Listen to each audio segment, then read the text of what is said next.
When I was in film school, I saw a job listing for Sperm Bank. They wanted sperm donors. And I was like, oh, that sounds like a good job. And I told my friend Greg about it. And he was like, oh, yeah, let's do that for money. So we went to the sperm bank together and we had to be interviewed. We had to fill out these forms. And the forms were like, what's your mother's ethnicity? What's your father's ethnicity? And both of my parents are Iranian. And I've always been kind of embarrassed about that because I always feel like people look down on Iranians, and they do, actually. And the hostage crisis had happened, and I just thought no one's going to want Iranian sperm. So I lied on the sperm donor form, and I said my mother was French. And I said that because she's a Francophile, and she thinks she's French. She acts French. She's snobby like a French person. But, I lied. And I was accepted. And so 3 times a week, I would go to the sperm bank on my way to school. It was right near the school. And I would just stop in. It would take 5 minutes. There was porn. You just look at the porn, you masturbate into a cup, and you're out of there. And they give you $35 for that. The only downside was you couldn't masturbate in between sessions because it would reduce your motility. And if your motility was reduced, they wouldn't pay you for that particular ejaculation. So I had to kind of be careful about my masturbation frequency, and also any sexual activity that I had would have to be timed or it would cost me $35.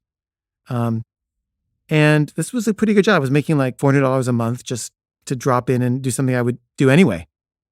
And then one day they said, we don't need you anymore. You don't have to come in anymore. We're good. And I asked my friend Greg if they said that to him, and he said no. They still wanted his sperm, but they didn't want mine anymore. And I figured, oh, okay, I guess there wasn't much demand for my sperm, and there was more demand for his, and that's cool. And so he continued to donate, and I stopped. And I didn't think about it much for the next many years, 20 years or so. And then about 1.5 years ago, I got a letter from the sperm bank, and they said, you have some offspring that would like to contact you. And you don't have to respond, or you could have us be the intermediary. You don't have to reveal your identity. But this offspring has asked us to forward a letter to you.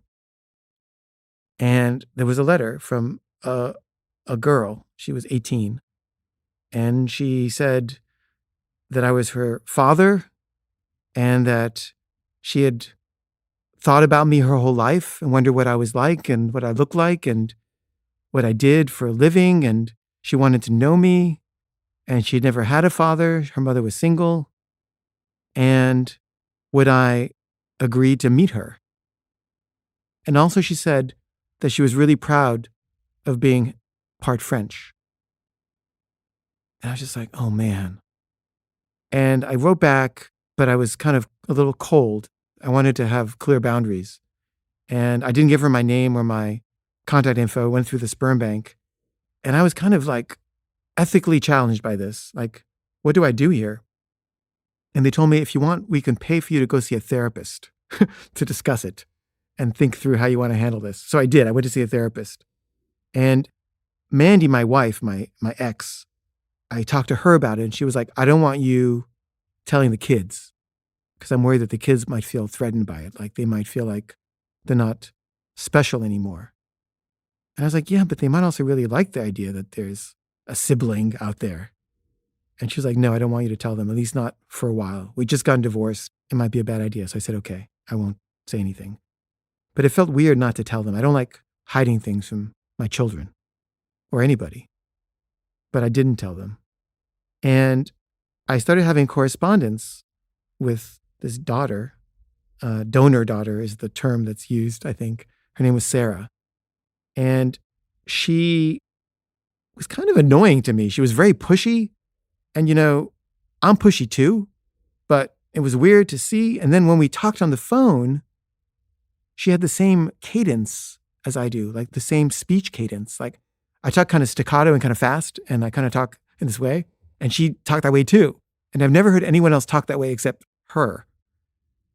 And she was a musician and a composer. And she sent me videos of herself conducting a choral piece she'd written and also singing an aria, like an operatic aria. And it was really good and impressive. And I was like, whoa, she's really talented.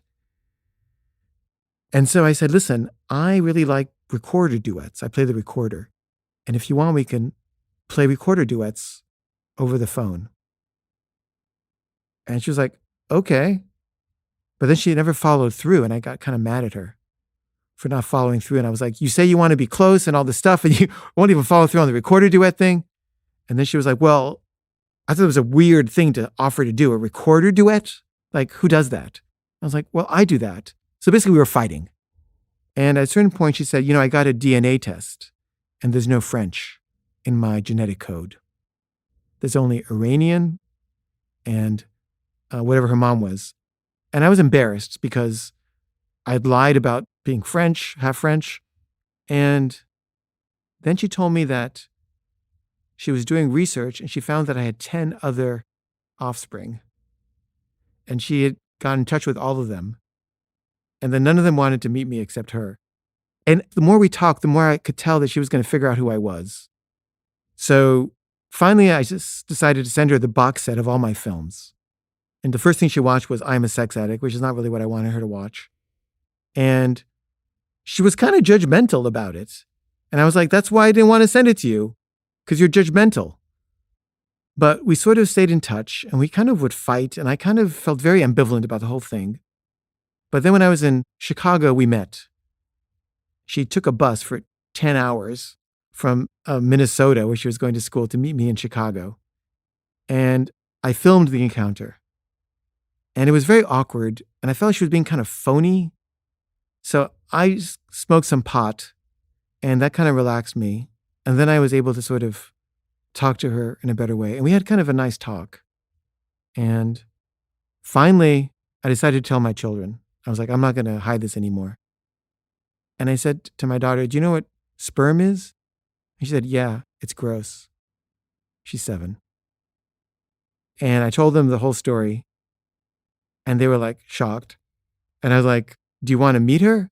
And they were like, no. And I was like, really? And they're like, yeah, why would we want to meet her? I was like, I don't know. You have a sibling? They were like, no, Dad, we don't want to meet her. I was like, okay.